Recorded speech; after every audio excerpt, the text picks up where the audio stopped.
Bonjour, vous écoutez Paroles de Société, votre balado signé Reflet de Société. Sylvain Turner est un auteur, concepteur-rédacteur, traducteur et chroniqueur à l'émission littéraire Libraire de Force, pour lequel vous allez intervenir ce soir d'ailleurs. Passionné par la nature humaine et ses zones grises, il explore dans ses œuvres la fragilité, la rédemption et ce qui se joue dans les moments limites. Son dernier roman, In Extremis, publié aux éditions TNT, s'inscrit dans cette lignée, un récit haletant où la tension entre la vie et la mort devient un miroir des choix moraux, de la solitude ou encore du courage.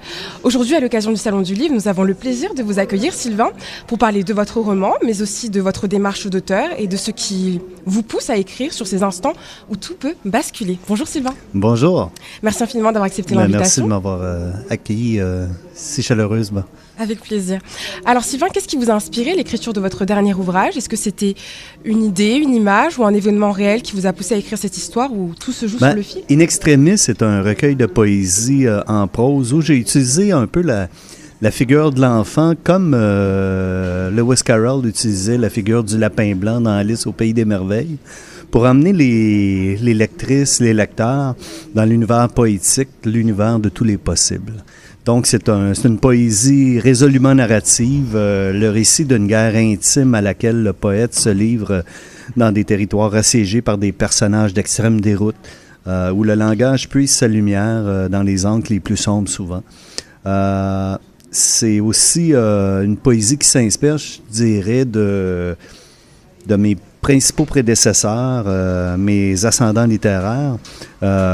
Par exemple, Arthur Rimbaud, Lautréamont, Baudelaire et André Breton, les surréalistes, Soupeau également.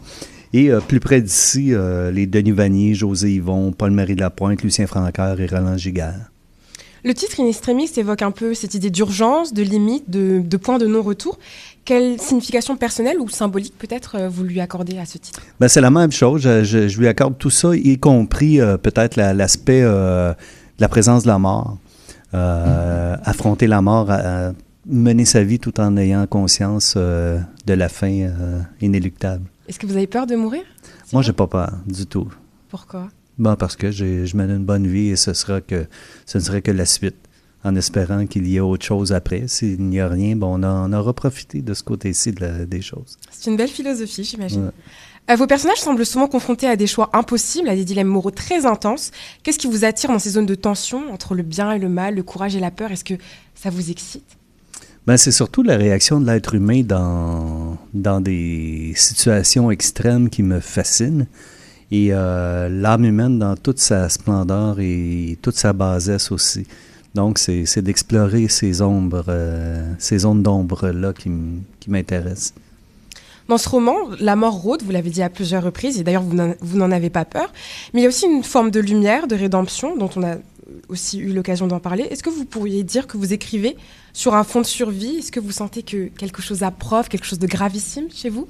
Ben, je vous dirais généralement, chez les auteurs, il y a un motif à la base qui fait qu'on écrit. Parce que l'écriture repose sur une nécessité, dans la plupart des cas. Et pour que l'écriture devienne nécessité, il y a une faille.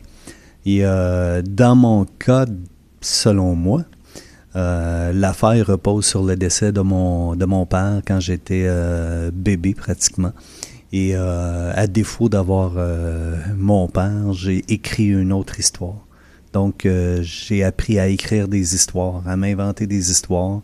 Mon roman familial, comme tous les jeunes enfants ont un roman familial. À l'âge de 4-5 ans, ils s'inventent une famille idéale ou ils s'inventent des héros dans la famille et tout. Moi, j'avais matière à m'inventer toutes sortes d'histoires, vu que mon père était disparu et que je l'avais pratiquement pas connu. Est-ce qu'il vous a manqué, ce père? C'est certain. C'est certain. C'est le grand drame de mon existence. Et je me remettrai jamais de ce drame-là parce que la perte du père fait en sorte qu'on se retrouve toujours, on est marginalisé. On est toujours le seul dont le père n'est pas à l'aréna quand on joue au hockey. On est le seul qui n'est pas accompagné dans telle ou telle circonstance. Et socialement, on est aussi, on devient facilement une cible pour prédateurs et autres types d'abuseurs. Et donc, la vie n'est pas nécessairement facile.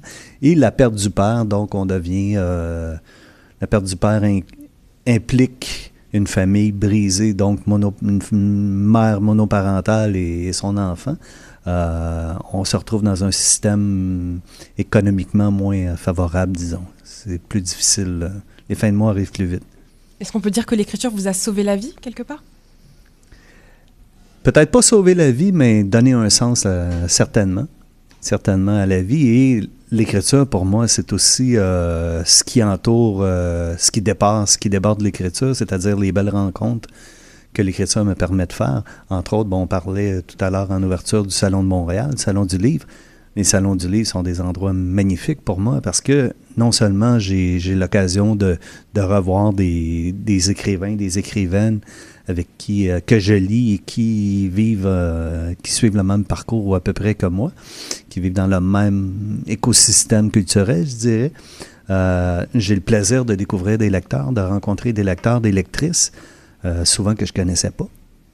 Et ça, c'est magnifique quand on voit un jeune homme, une jeune femme qui arrive et qui dit « Bon, je suis venu vous voir, j'ai lu une critique de votre roman ou de votre recueil de poésie et je voulais absolument vous rencontrer.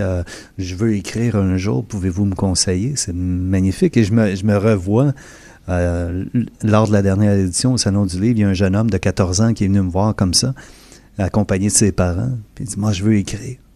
Qu'est-ce que je peux faire? Comment? Avez-vous des conseils et tout? » Et je me revoyais à peu près au même âge, j'étais un peu plus vieux, en train de poser la même question à Anne Hébert, que j'avais rencontré également lors de la publication d'un de ses romans, Le Dernier Jardin. Et ça me faisait tout drôle. Là. C'est des belles rencontres, ça c'est précieux. Donc la littérature, c'est pas juste le travail solitaire devant l'ordinateur ou à la plume dans un café. C'est aussi de le vivre dans la collectivité, effectivement. On sent aussi dans votre œuvre un goût du réalisme, mais aussi une quête spirituelle. Est-ce qu'on peut parler presque de métaphysique? Quelle est selon vous la part du mystère qu'un auteur doit préserver pour son auditoire? Il y a un aspect, les auteurs, on a tous un peu... on a tous un aspect mystique. On est fasciné par l'inexplicable, des figures mythologiques et tout ça. Et l'inconnu est intéressant. Le risque, c'est de tomber dans le cliché, d'embarquer dans des trucs un peu ésotériques, là, faciles. Mais la part d'inexpliqué est toujours intéressante. Pourquoi on doit venir vous voir au Salon du Livre, du 19 au 23 novembre, Sylvain?